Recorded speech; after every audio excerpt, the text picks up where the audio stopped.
Hello friends, आज हम देखेंगे नॉर्थ वेस्ट कॉर्नर मेथड के अंदर में ट्रांसपोर्टेशन प्रॉब्लम का। जब प्रॉब्लम आपको इनबैलेंस दिया रहता है, यहाँ पे अनबैलेंस प्रॉब्लम आपको दिया होता है, तो अनबैलेंस प्रॉब्लम के अंदर में आपको दिखा यहाँ पे जैसे कि देखिए कि यहाँ पे हमारे उसमें मार्केट और प्लांट, यहाँ पे production at market plant, production at plant दिया है और यहाँ पे दिया है मार्केट की रिक्वायरमेंट। तो यहाँ पे हमारा जो प्रोडक्शन ऑफ प्लांट है, हमारा टोटल प्रोडक्शन है यहाँ पे 76, बट रिक्वायरमेंट आपको जो दिया है वो है 71 का। मतलब यहाँ पे जो आपको दे, ये जो आपको अमाउंट यहाँ पे दी गई है ये इन अनबैलेंस अमाउंट दी है। सो अनबैलेंस के अंदर भी देखिए, एक तो यहाँ पे 71 71 होना चाहिए था, यहाँ पे 76 76 होना चाहिए था, लेकिन ये सेम नहीं है। और ये सेम ना होने के कारण है यहाँ पे जब हमें ऐसा प्रॉब्लम दिया होता है, सो हमें एक डमी प्रॉब्लम या फिर डमी एक कॉलम बनाना पड़ता है और डमी कॉलम बना के आपको प्रॉब्लम सॉल्व करना होता है।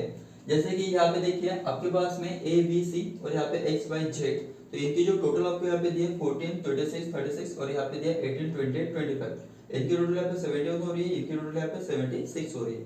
तो इसको हमें अगर प्रॉब्लम कैलकुलेट करना है, यहाँ पे प्रॉब्लम बनाना है, तो प्रॉब्लम बनाने के लिए हमको यहाँ पे क्या चाहिए, डमी कॉलम बनाना पड़ेगा। डमी कॉलम जो होता है उसमें जीरो कॉस्ट होती है। यहाँ पे जैसे आपको कॉस्ट दी है, ठीक है, तो जो कॉस्ट रहेंगी वो आपकी किस रहेंगी, जीरो रहेंगे। तो हम इसको कन्वर्ट कर लेते हैं सबसे पहले आंसर में कन्वर्ट करने के लिए यहाँ पे हमें डमी कॉलम बनाना पड़ेगा। हम यहाँ पे डमी कॉलम पहले बना लेते हैं। तो देखिए हमने यहाँ पे एक डमी कॉलम बना लिया है। डमी कॉलम बनाने के बाद में यहाँ पे ए बी सी यानी डमी कॉलम बना है। तो डमी कॉलम के अंदर में जो कॉस्ट रहेंगे वो जीरो रहेंगी और यहाँ पे कॉलम में कितना आएगा, तो इसके हिसाब से देखो कैसा होगा कि हमारे पास में यहाँ पे अनबैलेंस के अंदर में 71 था और यहाँ पे क्या था 76 था। तो हमें क्या हायर वैल्यू यहाँ पे हमें लेनी है, तो क्योंकि हमारे पास अवेलेबल जो प्लांट है यहाँ पे, ठीक है, production at plant available plant कितना है 76। तो यू कैन सप्लाई 76 का, ठीक है। तो 76 प्रोडक्ट आप यहाँ पे सेंड कर सकते हो, सप्लाई कर सकते हो। तो यहाँ पे हमने क्या कर लिया, यहाँ पे 76 कर लिया। दैट मींस यहाँ पे जब टोटल थी, टोटल कितना थे 71, तो 71 में हमने कितना प्लस किया यहाँ पे 5। सो 5 हम एक्स्ट्रा क्या कर सकते हैं, यहाँ पे सप्लाई कर सकते हैं, इसलिए डमी कॉलम पे टोटल कितना आ जाएगा यहाँ पे 5। उसके हिसाब से हम इसको नॉर्थ तो वेस्ट कॉर्नर मेथड होने के कारण नॉर्थ वेस्ट से स्टार्ट करेंगे सॉल्व करने के लिए। तो हम पहले कॉलम से यहाँ से स्टार्ट कर लेंगे। तो यहाँ पे हमारे पास रिक्वायर्ड जो क्वांटिटी अवेलेबल है वो 14 है एंड सॉरी यहाँ पे रिक्वायर्ड क्वांटिटी यहाँ पे 18 है और अवेलेबल क्वांटिटी हमारे पास है 14। सो तो हम क्या करेंगे, हर एक कॉलम हर एक रो में स्टार्टिंग यहाँ से स्टार्ट करने के बाद में देखेंगे कौन सा सबसे पहले सेटिस्फाइड होता है और उसको ऑक्यूपाई कर लेंगे। दैट मींस यहाँ पे जो दिया आपको इनिशियल फेजिबल, आपको यहाँ पे प्रॉब्लम सॉल्व करना है, तो इनिशियल फेजिबल जो प्रॉब्लम हो सकता है, आंसर जो हो सकता है हम यहाँ पे निकाल लेंगे। तो यहाँ पे 14, ठीक है, यहाँ पे 18। सो यहाँ पे हम जो अवेलेबल क्वांटिटी हमारे पास 14 है, यहाँ पे फुलफिल हो जाती है, तो ये 14। तो ये आपका ये जो रॉ है, ए रॉ अभी इसका कोई काम नहीं पड़ेगा। उसके बाद यहाँ पे जो 18 है, 18 में से 14 फुलफिल हो चुका है, बचा कितना है फिर 4। सो ए जो है ये हमारा जो प्रोडक्शन है 14, तो यहाँ पे फुलफिल हो चुका है, ए रॉ फुलफिल हो चुका है, इसलिए हम क्या करेंगे, नीचे यहाँ पे डाउन साइड में आएंगे। डाउन साइड में आने के बाद में यहाँ पे हम देखेंगे सबसे पहले कि यहाँ पे जो है ऑलरेडी और भी हमारे पास में 4 रिक्वायरमेंट की, मतलब 4 की रिक्वायरमेंट है, 4 प्रोडक्शन की रिक्वायरमेंट है। ये पूरी नहीं हुई उसको हम पहले फुलफिल कर लेंगे, सेटिस्फाई कर लेंगे। सो हमारे पास में यहाँ पे अवेलेबल क्वांटिटी कितना है 26 में से 4 फुलफिल हो जाता है, सेटिस्फाई हो जाता है। यहाँ पे क्या कर लेंगे, हम 4 लिख लेंगे। तो ये तो हमारा फुलफिल हो चुका है, मतलब ये जो हमारा कॉलम है ये भी फुलफिल हो चुका है। लेकिन इस रो के अंदर में दिखता है हमको 26 में से 4 ही गए हैं, बचा कितना 22। कितना बचा है 22। सो फिर नेक्स्ट राइट साइड में टर्न होते हुए यहाँ पे 26 क्या है हमारे पास में अवेलेबल क्वांटिटी, 28 हमारी रिक्वायरमेंट है। तो 28 जो है 22 पूरा नहीं कर सकते, लेकिन 28 में से 22 फुलफिल हो सकता है, यहाँ पे 22 आ जाएगा। यहाँ पे ये तो कैंसिल हो गया, लेकिन यहाँ पे कितना बचा, फिर भी 6 बचा है, ठीक है। 6 प्रोडक्शन की रिक्वायरमेंट है यहाँ पे। तो जो रिक्वायरमेंट हमारे पास में है, तो देखिए यहाँ पे नेक्स्ट में यहाँ पे डाउन साइड में आते समय 36 में से 6 रिक्वायरमेंट फुलफिल हो जाती है यहाँ पे। तो ए बी कॉलम हमारा फुलफिल हो चुका है, बचे ये 2 कॉलम है। ये 2 कॉलम में से देखिए यहाँ पे 36 में से 6 चले गए, बचा कितना 30 में से 25 तो फुल रिक्वायरमेंट फुलफिल हो सकती है, यहाँ पे 25 आ जाएगा, ठीक है।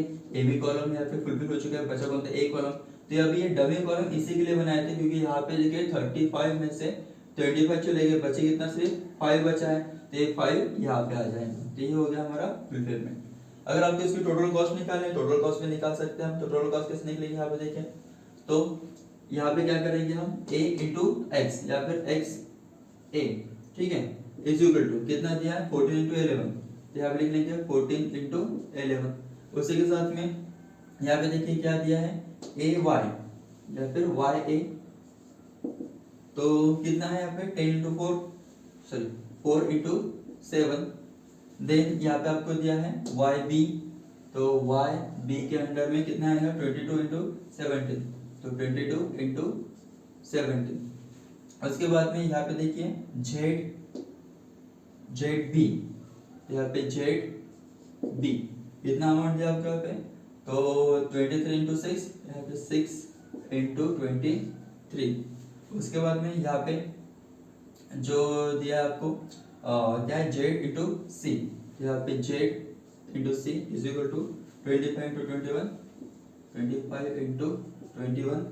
एंड देन यहाँ पे डमी में आपको दिया है यहाँ पे जेड इंटू डमी, तो इसमें कैसा होने वाला है देखिए, तो यहाँ पे जेड इंटू डी कर लेंगे यहाँ पे, तो कितना होता है, तो 5 इंटू 0, यहाँ पे कैसे भी 0 ही आने वाला है, ठीक है, क्योंकि 5 को अगर मल्टीप्लाई करते हैं तो आंसर 0 आएगा। लेकिन बाकी की चीज़ों को कितना होगा यहाँ पे, इसको आप कैलकुलेट कर सकते हैं 14 इंटू 11, ठीक है, कितना था 140 प्लस 11 ना, तो यहाँ पे क्या आंसर आ जाएगा 14 इंटू 11, यहाँ पे आ जाएगा 154। देन 4 इंटू 7 कितना हो जाता है 28। देन 22 इंटू 17, 22 इंटू 17 कर लेंगे कितना आएगा 374।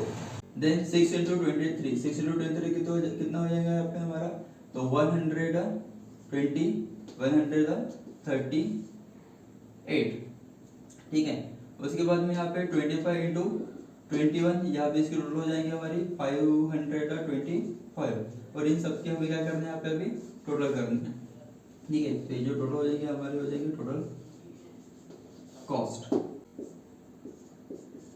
तो 1219 ये हो गया आपकी टोटल कॉस्ट। इस तरीके से आपको ये प्रॉब्लम सॉल्व करना है नॉर्थ वेस्ट कॉर्नर मेथड से जब अनबैलेंस प्रॉब्लम दिया होता है, ठीक है।